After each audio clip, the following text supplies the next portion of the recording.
Alô, Uberaba. Você que tá no rodeio da ABCZ.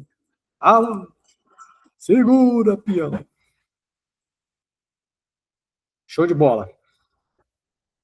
Dia 8 de abril de 2026, mais uma aula da disciplina de banco de dados 1. Chegando para vocês aí a tela do meu computador. Oi? O que não entrou?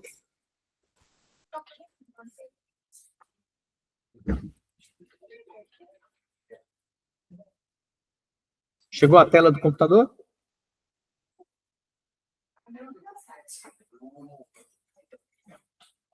Tem alguém com som muito alto aí, gente. Dá uma baixadinha aí. Senão eu vou narrar um rodeio aqui, ó, já que vai ter rodeio na decisão. Segura, peão. É o boi. É o boi doidão que tá muito louco. Alô! Acha aí o som de quem tá ligado. Ai, meu Deus do céu. Alô! Ei! Achou? Tá dando até eco. Ó, eco. Eco. Achou aí? Beleza. Então, bora começar a nossa vida. Já estou aqui com o MySQL Workbench aberto e a atividade 7 também aberta. Aqui, ó, nós temos 1, 2, 3, deixa eu ver qual que vou escolher uma aqui para a gente fazer. Vou fazer essa 3, porque essa 3, ela tem aqui o morar, e esse morar aqui é uma situação de muitos para muitos que a gente fez pouco. Se bem que a atividade 4 também tem. As outras são simples, não tem muita novidade, não. Então, vou pegar aqui, ó, atividade 3. Deixa eu dar um zoom aqui para tentar pegar o máximo da tela. Oi. Tem, claro, aí. Agora a gente fala para você. Vai aí. E de Eva, I de Ivo, G de gato, S de sapo, W, D de doido, H de homem, M de Maria, N de navio. Obrigado. Vamos esperar você chegar.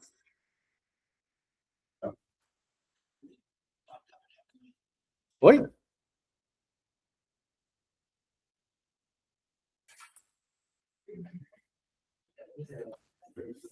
Deu certo? Deu certo. Beleza. Então, vamos lá. Eu vou fazer para vocês o projeto da atividade 3 usando o MySQL Workbench, que já está aqui aberto também do lado.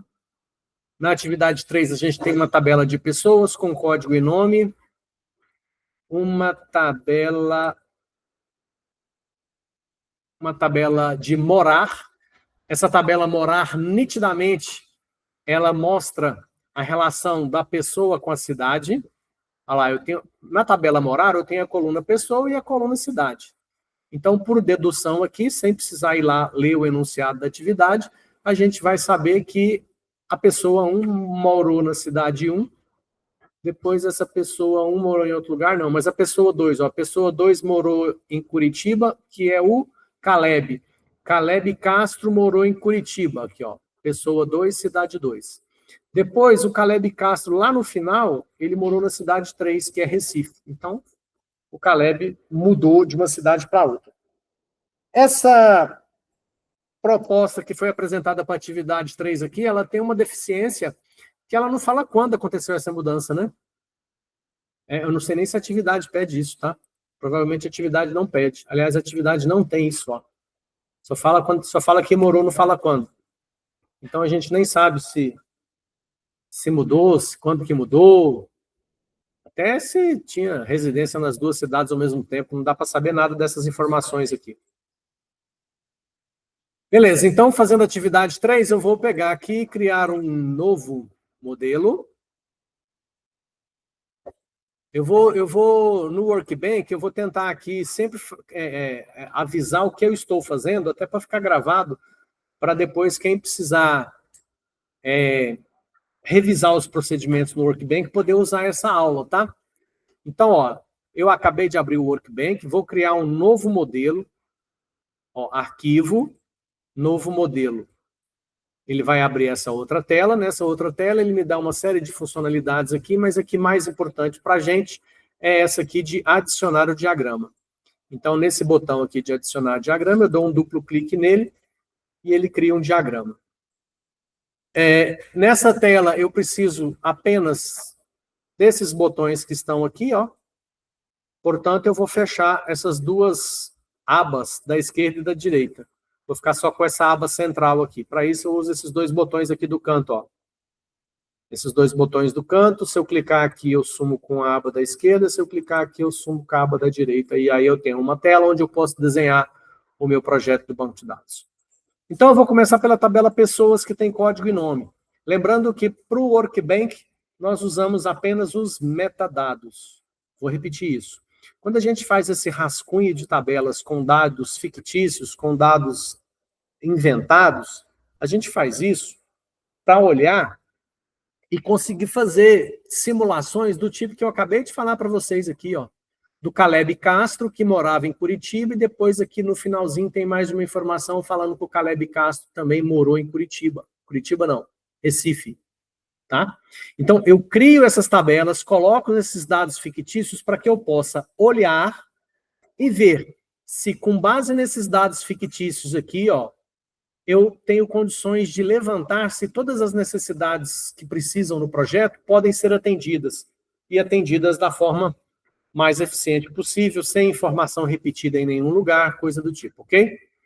Bom, a partir do momento que nesse rascunho de tabelas eu consegui enxergar que essa proposta está boa, então eu vou fazer o projeto no Workbank, e aí eu vou usar apenas os metadados, e os metadados aqui são os nomes das tabelas com seus nomes de colunas. E no Workbank, usando, eu vou até pegar aqui novamente, deixa eu achar aqui, MySQL, PTBR, está aqui. Usando a documentação do fabricante ou a documentação do software de banco de dados que você vai usar, você tem acesso às informações do software e as informações desse software, que é mais importante para a gente aqui, ó, a gente já até decorou, é o item 6.2, tipos de campos. Se eu vou usar esse software aqui, o tipo de campos me informa quais os tipos de campos que esse software de banco de dados tem. Como que achar esse documento? Achar qual documento? Você fala esse arquivo aqui? É esse link aqui, ó, já tinha no meu browser. Eu acho que eu coloquei lá no grupo de vocês do WhatsApp, né? Acho que tá lá. Qualquer coisa eu coloco de novo depois, se precisar. É porque no meu browser, como eu acesso várias vezes, eu digito aqui e ele já fica, ele lembra. Mas se não lembrar, bota no grupo lá que eu ou alguém coloca o link para você, tá? Como eu já tinha comentado, quando eu apresentei esse arquivo para vocês, ele é uma versão bem antiga, né? Versão 4, lembra que eu falei para vocês? E o MySQL hoje já está na versão 8. Mas, o que a gente vai estudar, tudo que tem nesse arquivo aqui ainda atende o que a gente precisa, ok? E aí a gente já sabe, nessa versão aqui, era o 6.2, né? Nos arquivos das versões novas a gente não sabe onde está, mas aqui, ó, no 6.2, tipos de campos, e aí a gente tem os tipos numéricos, data e hora, string. Basicamente, são os 3 tipos de informação que você vai guardar no banco de dados. Números, data e hora, ou só data, ou só hora, ou só data e hora, e os tipos string. Os tipos string vai desde uma placa de carro com 7 caracteres até um tipo texto, por exemplo, onde aí o texto não tem uma limitação específica, tá? Se você tiver dúvidas sobre esses tipos, é só consultar aqui. Sim? Posso mandar esse link lá no grupo? Claro, bota lá. Bota lá no grupo lá. É bom sempre relembrar. Até porque no Workbank a gente usa esse cara. Quer ver? Vou pegar aqui, ó, vou criar uma tabela de pessoas com código e nome. Então, tabela nova é aqui, ó. New Table, eu dou um clique aqui, um clique na área e ele monta a tabela 1. Eu só vou aumentar um pouquinho a visualização aqui para a gente ganhar um pouquinho de qualidade na imagem. 150%, tá bom. Pode subir. Então, tá aqui. Table 1. Nesse Table 1, se eu dou um duplo clique em cima desse Table 1, ele abre uma janela aqui embaixo, onde eu vou preencher as informações dessa tabela. Então, o nome da tabela é pessoas, a coluna é código e nome. Então, aqui, ó, dou um duplo clique, vou escrever código, o tipo. Bom, o código de pessoa. Qual será o data type aqui, ó? Esse data type aqui, ó. Esse data type aqui, todos esses data types que tem aqui, ó, eles existem lá no manual. Então, para você conhecer a capacidade de cada um, você vai aqui no tipo de campos e aqui você vai conseguir saber. Eu estou deduzindo que isso aqui vão, sei lá, as pessoas que moraram e tem os estados do Brasil, então nós temos aí, vamos chutar uns 200 e poucos milhões de habitantes, se eu considerar que esse troço vai funcionar aí durante uns 200 anos, pode ser que eu tenha que armazenar uns 100 anos para trás de quem já morreu, 500 milhões de pessoas. Vamos ver aqui um tipo aqui, ó. O small int não dá, que ele vai só até 65 mil, sem sinal. O int aqui eu acho que resolve, ó. O int aqui sem sinal, ele vai até esse número. Pode falar. Hã? O que aconteceu? Tá ficando. Então larga ela aí, senta com um colega para você prestar atenção, depois você troca de marca. Deixa eu ver aqui, ó.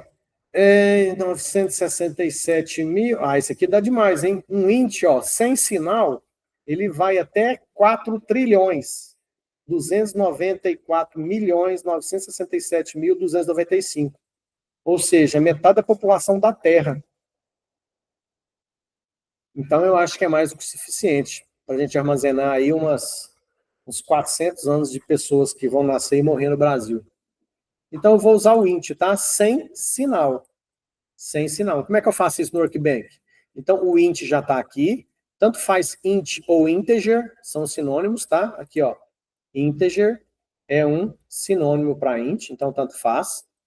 Aqui eu estou definindo o PK. Lembra o que é o PK? Chave primária. O que é chave primária? É aquele código que identifica cada elemento dentro do conjunto. Se eu tenho um conjunto de pessoas, ou seja, se é uma tabela de pessoas, eu vou armazenar ali milhares, milhões, bilhões de pessoas. Então, dentro desse conjunto de pessoas, cada código vai achar uma só.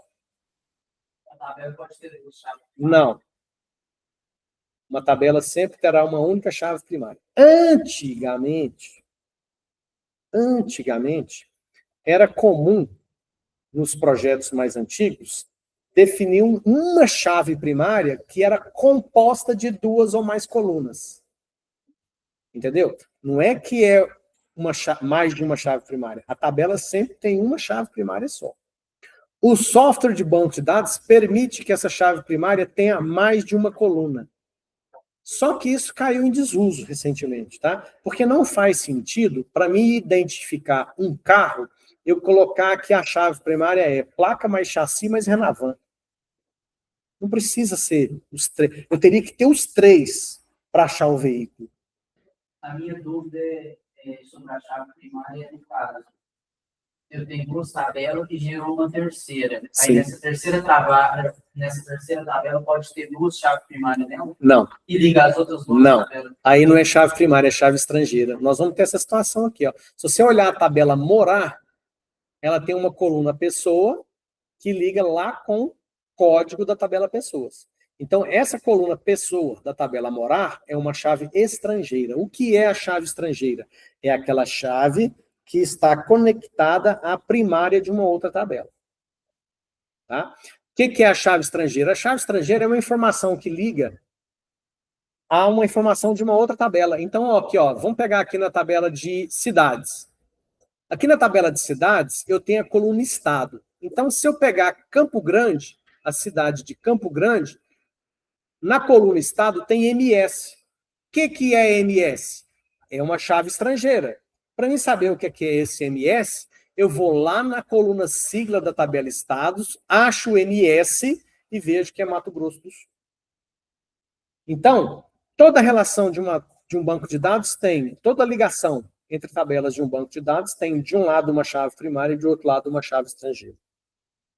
Antigamente, gente, eu trabalhei com muitos projetos que eram assim, sabe? Você tinha uma chave primária que tinha 3 colunas. Qual que é o problema disso? A chave estrangeira lá do outro lado também tem que ter 3 colunas. E vira uma confusão danada. Hoje em dia, não se usa isso mais. Era um hábito que se tinha antigamente, que não se usa mais. Por exemplo, aqui na tabela morar, eu poderia definir, se fosse possível, a chave primária pessoa mais cidade. Só que é um problema, porque se a pessoa morar na mesma cidade mais de uma vez, pode, não pode? Você pode morar em Uberaba, mudar para Araxá, voltar de Araxá, morar em Uberaba de novo. Então vai repetir o código da pessoa com o código da cidade, porque você morou na mesma cidade mais de uma vez. E o conceito básico de uma chave primária é: chave primária não tem valor repetido. Não existe 2 pessoas com o mesmo CPF. Não existe 2 carros com a mesma placa. Não existe 2 alunos da UFTM com a mesma matrícula. Ok? Então, toda tabela que for formada de outras 2 tabelas não vai ter chave primária, vai ter sempre chave estrangeira. Sim, ela sempre vai ter chaves estrangeiras. A chave primária, a gente cria por uma questão técnica, porque vai ser melhor ter uma chave primária. O software não obriga você ter a chave primária na tabela. O software permite você criar uma tabela sem chave primária nenhuma. Tá? Mas, por uma questão técnica, e aí talvez vocês entendam isso melhor na próxima disciplina de banco de dados, que é Banco de Dados 2, porque lá a gente vai fazer acesso a dados. E aí a gente vai fazer comandos de consulta, comandos de alteração, comandos de exclusão. Aí quando a gente estiver estudando esses comandos, vocês vão começar a perceber que a chave primária ela é importante. Principalmente porque quando você implementa um algoritmo para trabalhar com esse banco de dados, você vai querer inserir uma informação, alterar uma informação, excluir uma informação. E ao excluir uma informação, você vai especificar para o banco de dados o critério de exclusão para ele escolher as linhas que serão excluídas. E a chave primária é a principal informação que a gente tem. Se eu quero apagar um estado, eu falo assim, ó, eu quero apagar o estado com sigla SP. Não tem como ele achar 2 SP. Entendeu? Então, normalmente, numa exclusão, numa tabela, eventualmente a gente pode passar o valor da chave primária quando a gente quer excluir um só. Ok? Então, quando eu tenho, no caso, esse morar, ele vai nascer, vocês vão perceber que eu vou fazer no workbench, ele vai nascer de uma relação de muitos para muitos, de pessoas e cidades. Tá? E aí, automaticamente, quando eu for fazer esse muitos para muitos, ele vai criar essas chaves estrangeiras. Certo? E aí, a gente vai especificar uma chave primária também, tá? Então, vamos terminar aqui. Pessoas, tem o código, nós já especificamos que ele é... Bom, outra coisa. Aqui, ó, no código de pessoas, nós especificamos o data type int, para definir a capacidade que a gente precisa. Esse código, ele é PK, ele é chave primária. Automaticamente, quando você fala que é chave primária, ele vai colocar not null. Se a coluna código é chave primária e é através dela que eu identifico uma pessoa, eu não posso cadastrar uma pessoa sem código. Ok? Não posso cadastrar uma pessoa sem código. Por isso que ele automaticamente põe o not null. Certo? Bom, o que mais que eu preciso especificar aqui? Sem sinal. O N. Ok? Esse int, ele não vai ter sinal negativo. Eu não vou ter uma pessoa com código menos 30, menos 280. Vai ser só números positivos. Ok? Já vou aproveitar para falar desse AI aqui, ó. Esse AI é autoincremento. O que significa esse autoincremento? O próprio software de banco de dados vai informar esse valor. O programador, no algoritmo, quando ele mandar as informações para inserir uma pessoa na tabela de pessoas, ele não precisa mandar o código. O próprio software de banco de dados coloca o próximo número disponível. Eu ainda estou na dúvida, tipo, esse autoincremento das outras, por exemplo, tem lá 6 tabelas, 5 tabelas, ele é obrigatório, as obrigatórias na chave primária só, ou nas outras eu vou poder marcar ele também em algum caso? Você está falando do autoincremento? Não, o autoincremento. Só, O autoincremento a gente usa só na chave primária. Só na chave primária. Dá para usar em outras colunas? Eu acho até que dá. você vai começar a preencher pela outra coluna, vai? Aí, Na realidade, como é que funciona? Na hora de inserir, você não informa o valor para aquela coluna e o software do banco de dados põe o próximo automaticamente. Tá? Eu não me lembro de ter usado autoincremento sem ser em chave primária. Não me lembro. Bom, depois do código nós temos o nome da pessoa. Então vou dar um duplo clique aqui, ó. Nome. Vou deixar varchar de 45 e o nome também vai ser obrigatório, tá? Terminei de especificar aqui os dados de pessoas. Tá aqui. Pessoas. Agora eu vou criar cidades. Não, vou criar estados primeiro. Vou criar estados. Então, mais uma tabela. Clico aqui. Clico na área. Table 1, duplo clique. Ele abre. Eu vou escrever a tabela estados. Vou clicar já no PK direto, que ele já preenche aqui, ó. Só que não vai ser ID. Vai ser sigla. Tipo char2. E o nome do estado, varchar de 45 obrigatório. Tá? O autoincremento ou o sem sinal é só para campos numéricos, tá? Como aqui eu tenho 2 campos string, não faz sentido usar nenhum deles. Ok? Então, tá aí a tabela de estados. Beleza. Agora eu vou criar a tabela de cidades. A tabela de cidades eu vou criar só com código e nome, porque o estado será criado automaticamente quando eu fizer o relacionamento entre as duas. Então, vou clicar aqui no table novamente, new table, clico aqui na área, ele criou aqui o table 1 novamente. No table 1, eu dou um duplo clique, ele abre aqui, eu vou criar a tabela de cidades, vou clicar no PK, o nome aqui é código. Quantas cidades a gente tem no Brasil? 5.000 e pouca, né? 5.000 e poucas. 5.000? Deixa eu ver o que a gente pode usar aqui. Aqui é pouco. Vamos ter que usar um small int. O small int sem sinal vai até 65.000. Então, small int. Vamos aqui. O código de cidade vai ser small int. Vamos ver se eu digitei certo. Small int. Tá. Small int, sem sinal. Vou pôr o autoincremento também.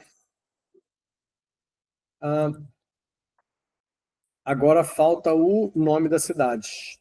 O nome da cidade, nome, varchar de 45, preenchimento obrigatório. Ok? Então, ó, tem o nome e tem estados. Essa coluna estado, que está na tabela cidades, ela é criada porque existe uma relação entre estados e cidades, onde um estado tem muitas cidades e uma cidade tem apenas um estado. Se a lógica é essa, eu vou fazer um relacionamento aqui, ó, de um para muitos. Então eu clico aqui, clico primeiro nas cidades, que é onde tem muitos, depois clico no estado, e aí automaticamente ele faz a ligação. Percebam que na ligação ele coloca uma representação de estados 1, tá vendo o número 1 aqui, ó?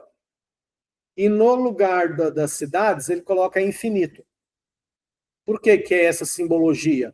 Porque um estado pode ter infinitas cidades. Agora, uma cidade sempre vai ter um único estado. E essa simbologia aqui você pode mudar no Workbench. Eu gosto dessa. Mas existem várias formas de... Eu vou achar aqui... É aqui. Aqui. Notação do relacionamento. Eu estou usando essa aqui, tá vendo? Ó, tá marcada? Mas tem essa... Olha lá como é que fica, ó. Tem essa clássica. Professor, Sim. a diferença desse ícone aqui de próximo, desse primeiro que é cortado, depois do outro, que é normal. Tá, vou te mostrar. Deixa eu só voltar aqui. Tem o ML, mas eu acho mais bonitinho e gosto mais desse aqui, ok? Eu vou fazer para você com os dois botões para você entender a diferença, tá? Ó, então nós usamos esse aqui, certo? O que ele fez? Ele fez a ligação e estado sigla, ele colocou not null, tá vendo?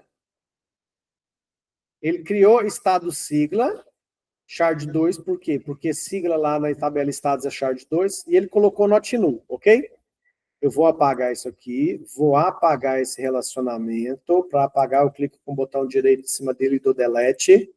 Delete, apagou. Aí agora eu vou fazer um relacionamento com esse outro. Certo? Não é esse que você perguntou, desses dois? Então agora eu vou fazer com esse, ó. Eu clico aqui, é a mesma coisa. Clico em cidade e clico em status. Ok? Vamos agora abrir a tabela de cidades. Olha lá. Ele colocou estado sigla como chave primária, parte da chave primária. Que louco. Eu sempre uso o primeiro. Vamos ver, eu acho que tem um último ali ainda. Tem um terceiro aqui de um para muito só. Vamos testar o terceiro agora. Deixa eu apagar esse aqui. Delete. Delete. Tá. Vou usar esse terceiro aqui, ó. Vixe, Maria. Ixi, vou desfazer, peraí. Esse terceiro parece que você clica nas colunas. Ó, eu clico aqui, clico no sigla, clico no nome. Nossa, esse é pior ainda. Vou desfazer. Eu nunca usei esse último aqui. Esse aqui gera uma chave, que não é o que a gente quer, então a gente vai sempre usar esse aqui, ó. Tá? Clico nesse, clico na cidade, clico no status. Aí eu posso vir depois da tabela de cidades e mudar o nome. Ele põe um nome automático aqui, ó, que está configurado no Workbench. Não quero esse nome, quero só a coluna estado. Eu venho aqui e apago. E aí, se é obrigatório ou não, eu escolho, tá? Isso aqui eu posso escolher. A chave estrangeira, obrigatório ou não obrigatório, depende da necessidade do projeto. Chave primária, sempre obrigatório, not null. Chave estrangeira é opcional. Vou dar um exemplo para vocês. Eu cadastro os meus clientes na loja, para me vender os produtos da minha loja. Não, vamos pegar outro exemplo. Ontem à noite eu estava indo embora para casa e passei na pizzaria para pegar uma pizza. A menina perguntou, qual é o seu telefone? Eu passei meu telefone para ela. Eu não tinha cadastro nessa pizzaria, fui no balcão. Aí ela digitou lá, perguntou meu nome e fez o pedido para mim. Aí eu pergunto para vocês, e se eu não passo meu telefone para ela? Senão, não vou te dar meu telefone, não. Ela vai deixar de me vender? Então, lá nesse sistema que ela estava usando, o número do telefone não pode ser obrigatório. Tem uma outra forma nesse sistema de fazer a venda. Gente, o principal negócio de uma pizzaria é vender pizza. Você imagina se ela fala para mim, eu não posso te vender se você não me der seu telefone. Vai perder um cliente por causa de um número de telefone, inventa um número, preenche esse trem com o número lá e vende essa pizza para mim. É uma falha do sistema. Então, como é que você define numa chave estrangeira? Por quê? Vamos supor que ela me cadastrou lá sem telefone. Aí, para emitir o pedido, tem que ter o código do cliente no pedido, para saber de quem que é o pedido, certo? E aí, se não tem telefone, não gera um pedido, porque o código do cliente no pedido é obrigatório, então tem que ter uma forma, esse tipo de coisa é obrigatório ou não obrigatório, depende do processo que vai ser executado na empresa.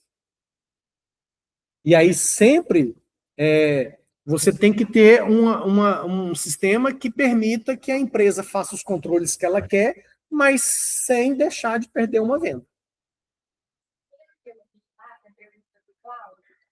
Quando é aquela linha contínua e não a tracejada, é porque a tabela depende da outra.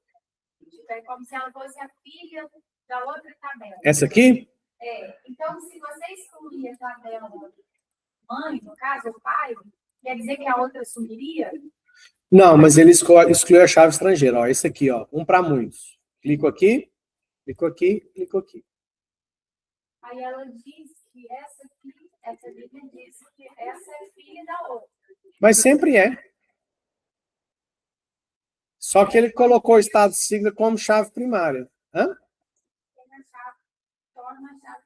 Ela é uma chave estrangeira também. O problema é que esse botão aqui, ele me coloca a estrangeira como parte da chave primária. Isso não é uma boa prática. Então, se você excluir a cidade, eu entendi que você exclui a outra sem querer. Tipo assim, se ela depende da outra para existir. Então, mas aqui cidade e estado, elas, bom, nesse exemplo específico, cidade existe mesmo que deixe de existir. Então, mas você concorda que de repente pode aprovar uma lei e falar assim, acaba-se todos os estados, agora é só o Brasil com as suas cidades. Então o estado some e cidade fica. Aí a gente está pensando numa regra do sistema, a gente não está avaliando uma questão técnica da ferramenta. São duas coisas distintas. Uma coisa é requisito de projeto. É um requisito do processo de como a empresa funciona. Isso é um detalhe. Então, você adequa um requisito de processo de como a empresa funciona com os requisitos técnicos que a funcionalidade do software te dá. Você tem que fazer o casamento dessas duas coisas. Por isso que você precisa conhecer dos dois.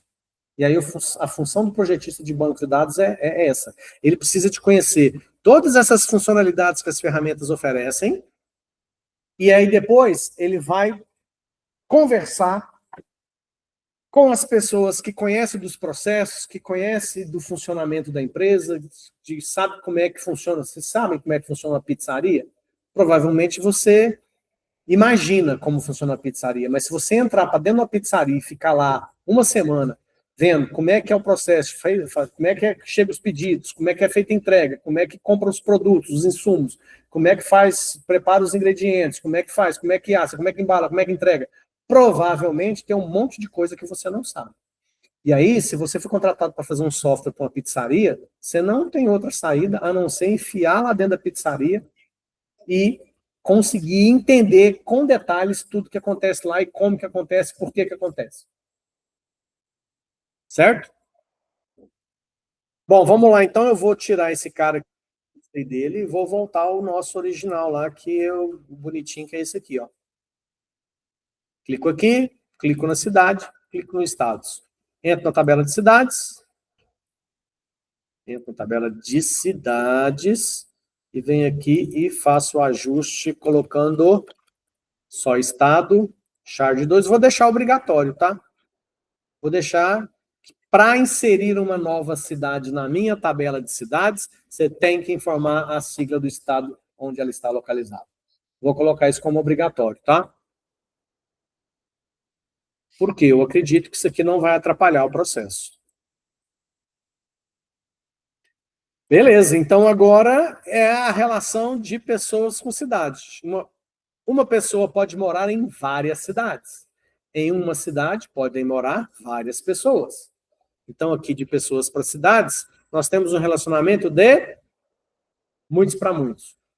O botão que faz o relacionamento de muitos para muitos é esse aqui. Ele esses botões aqui, ó, vocês percebem que ele tem em uma das extremidades, ou nas duas extremidades, essas 3 pontas, parece um pé de galinha. Essas 3 pontas indicam muitos. Tá? Então, quando aqui é um para muitos, ó, você vê que de um lado não tem e do outro tem o pé de galinha. E tá aqui, ó, um N, um para muitos, tá? E aqui, quando é muitos para muitos, tem o pé de galinha nas duas pontas e o NN. NN ou XY ou AB, simplesmente para dizer que é muitos para muitos. Então, a minha situação de pessoas para cidades é essa aqui, ó. Uma pessoa pode morar em várias cidades, em uma cidade podem morar várias pessoas. Lembrando que, sempre que a gente faz essa análise atemporal. O que é atemporal?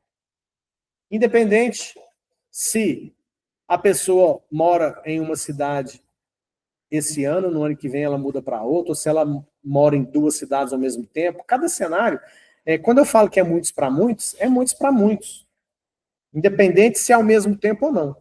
Tá? Bom, então eu clico nesse botão aqui. Aí, tanto faz, né? Porque é muitos para muitos. Aí, se eu clicar em pessoa depois de cidade, ou em cidade depois de pessoa, dá na mesma, tá? Por quê? Clico em pessoas, clico em cidades, vai nascer esse cara aqui no meio. Ó. Ele gerou esse cara aqui no meio automaticamente. Esse cara aqui no meio é a nossa tabela morar. Aí eu dou um duplo clique aqui, troco o nome para morar, e aí o que ele fez lá? Ó? O Workbench, ele está configurado, e essas configurações, gente, ficam todas aqui, quer ver? Deixa eu lembrar onde fica. Model, é no Model. Options. Por exemplo, eu configurei o meu aqui, ó, para... Ele usa o default aqui, peraí, database. Deixa eu achar as configurações. Eu não sei se essa versão mudou. Não, é aqui mesmo. Modelos, arquivo. Editar. Preferências. Aqui estão as preferências globais do software. Vocês já perceberam que toda vez que eu vou clicar na PK, no meu Workbench ele já põe ID automaticamente. Certo? Eu especifiquei isso aqui em algum lugar, quer ver? Aqui, ó. Então, quando eu clico, automaticamente ele já preenche. Eu tenho esse hábito. Quando eu vou fazer os projetos, eu gosto que a chave primária se chame ID. Se você quer que põe código, põe código. O que ele já faz? Aqui também, ó, qual que é o tipo padrão que ele vai preencher? Ele já de cara põe int, que é um dos mais usados, então eu já deixo configurado aqui, tá? Isso aqui, ó, chave estrangeira, restrição na exclusão, restrição na alteração, isso aqui eu vou explicar para vocês no próximo semestre, em Banco de Dados 2. Então, aqui tem algumas preferências que eu posso deixar meu Workbench já parametrizado para quando ele for fazer algumas ações. Então, esse nome de tabelas aqui, ó, pessoas, cidades, já vem de padrão dele, tá? Eu nunca mexi nessa configuração, não, porque eu sempre tenho o hábito de entrar e mudar o nome depois. Bom, não vai ser chave primária, já desmarquei os dois, e obrigatório vai ser. Então, vai ser aqui, ó, vou mudar o nome da coluna para pessoa, o outro nome da coluna para cidade. E aí, eu vou colocar uma chave primária aqui, tá? ID, int, sem sinal.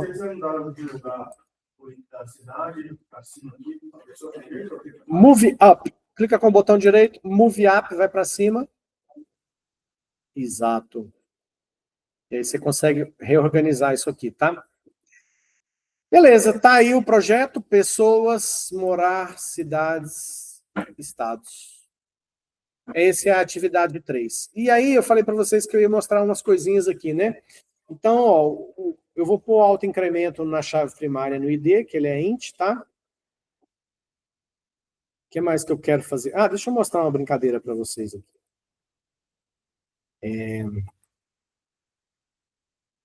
O Workbench é uma ferramenta bem poderosa e todos os softwares de projeto de banco de dados fazem isso que eu vou mostrar para vocês aqui, ó.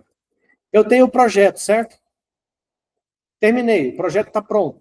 Vamos criar o banco de dados. Como é que eu faço? Aí eu tenho aqui a opção, ó, de gerar o código para criar o banco de dados. Então, com alguns cliques, ele gera todos os comandos para mim. E com esses comandos, eu processando esses comandos no software de banco de dados, ele vai criar o projeto para mim automaticamente lá. Ou ainda, eu posso estabelecer uma conexão do Workbench com o software de banco de dados. E aí, direto, o Workbench já vai criar isso tudo lá dentro para mim. A gente não vai usar essa funcionalidade aqui no começo, porque no final desse semestre ainda, eu vou mostrar para vocês, para que vocês possam aprender esses comandos, tá, gente? Até pode ser que você nem use muito eles no dia a dia, quando vocês forem trabalhar com banco de dados. Eu estou falando desses comandos aqui, ó. Esses comandos aqui, ó. Create table. Create table. Ó, create table, especificação das colunas, tudo que a gente especifica no projeto se transforma em código, tá? Aqui, ó, o relacionamento. Então, no final desse semestre ainda, nós vamos pegar esses projetos e vamos criar esses bancos de dados. Eu vou dar um usuário numa conta de um data center para cada um de vocês. Cada um vai ter uma conta exclusiva no data center e lá vocês vão criar banco de dados, vocês vão pegar esses projetos e implementar eles lá. Só que a gente vai digitar esses comandos para a gente aprender esses comandos. Depois, na prática, você nem usa muito. Mas é bom você aprender, tá? Porque tem hora que faz falta. Tem hora que é importante você saber. Até porque você fez aqui num projeto, pegou o código do Workbench que ele gerou, mandou rodar, deu erro. Como é que você vai fazer para corrigir o erro? O Workbench gerou um código que deu erro, mas você nem sabe, você nunca estudou aquele código, aquele código para você é grego. Então, a gente vai estudar para aprender, porque se der algum problema, a gente vai saber olhar para aquele código e tentar identificar os erros, tá? Beleza, está aqui o nosso projeto. Esse aqui seria o referente à atividade 3, que vocês mandaram lá as atividades, essas imagens, né, desses projetos como atividade de hoje, certo? Mais dúvidas, mais perguntas? Essa turma aqui tá bom demais, gente. Nunca tive uma turma que pergunta tanto. Tô amando, tá? Eu percebi que toda vez então, que a chave primária eu tenho, coloco lá no primeiro. Ah, isso é ótimo. Ótima pergunta. Olha só. Se na tabela morar a coluna cidade armazena um número que te leva a identificar qual é a cidade pela coluna código na tabela cidades, nada mais óbvio que a coluna cidade ser do mesmo tipo da coluna código, porque é a mesma informação. Imagina se você vem aqui na coluna código da tabela cidades e coloca um small int. Aí, na coluna cidade do morar, não, vamos inverter. Deixa eu ver. Deixa eu fechar o raciocínio aqui para vocês entenderem. Por que que nos relacionamentos, vai ser melhor explicar do lado de cá. Por que que nos relacionamentos sempre a chave estrangeira é criada com o mesmo data type da chave primária? Porque se trata da mesma informação. É a mesma informação. Então não faz sentido eu falar que na coluna, na tabela cidades, o código é o small int, e lá no morar, cidade vai ser int. Por que que não faz sentido? Vou dar um exemplo prático para vocês. Imaginem que na tabela de... Aliás, eu acho que o software nem deixa, quer ver? Eu vou abrir a tabela cidades, vou pegar o código, em vez de... O código da cidade, em vez de ser small int, eu vou trocar para int. Vamos ver se ele vai deixar. Int, salvou. Ele não deu, ele deixou. Tá vendo que agora o código da cidade é int? Significa que o código da cidade pode ir até 4 bilhões. Mas lá no morar, a cidade está o small int. Vai só até 65 mil. O que pode acontecer? Quando eu cadastrar uma cidade de código 3 bilhões e 100 milhões, eu não consigo pôr ninguém para morar nela. Entenderam? Imagina o seguinte, eu tenho a cidade de código 93 mil. Como é que eu ponho alguém para morar nessa cidade se a coluna cidade da tabela morar só aceita small int até 65 mil? Entenderam por que tem que ser exatamente igual agora? Então, aqui, ó, as colunas envolvidas no relacionamento sempre serão do mesmo data type. Então, aqui, o código não tem que ser small int. Então... Ah, sim, é. Tem. Você escolhe. Só que ele põe um parênteses no final aqui, e aí tem que tirar esse parênteses, acho que dá mais trabalho. Small int, certo? Então aqui, ó, sempre. Chave primária de um lado, chave estrangeira do outro. Os dois com o mesmo data type. Porque é a mesma informação. Se é a mesma informação, você vai especificar exatamente o mesmo tipo de campo. Beleza? Small int ele só consegue colocar dado no modelo. Small int Small int está aqui, ó. Small int você consegue. Se for usar sinal de positivo e negativo, essa é a faixa. Menos 32.768 até 32.767. Se vai ser sem sinal de positivo e negativo, é de 0 até 65.000. Por isso que esse PDFzinho aí ajuda você. Enquanto vocês ainda não conhecem, né, os data types, você tem que, é bom consultar. E isso aqui, gente, isso aqui vale não só para banco de dados, tá? Vale para algoritmo também. Porque o algoritmo é só um termo genérico para códigos de linguagens de programação. As linguagens de programação também têm as suas variáveis e os seus tipos, tá? E cada tipo de variável nas linguagens de programação também tem uma capacidade de armazenamento. No caso da linguagem de programação, a gente está falando de espaço de memória que ela vai ocupar. E quando você cria um algoritmo, cria uma variável, aquela variável, durante o processamento de algoritmo, ela vai ocupar espaço na memória do computador. Aqui nos data types das tabelas, das colunas das tabelas, a gente está falando de espaço em disco. Ok? Mais alguma dúvida?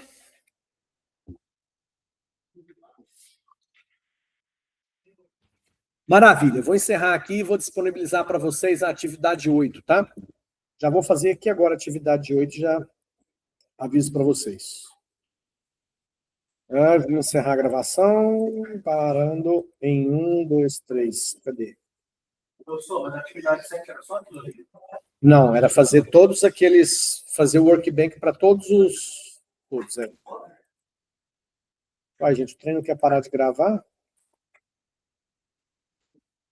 Gravação, parar de gravar, parar de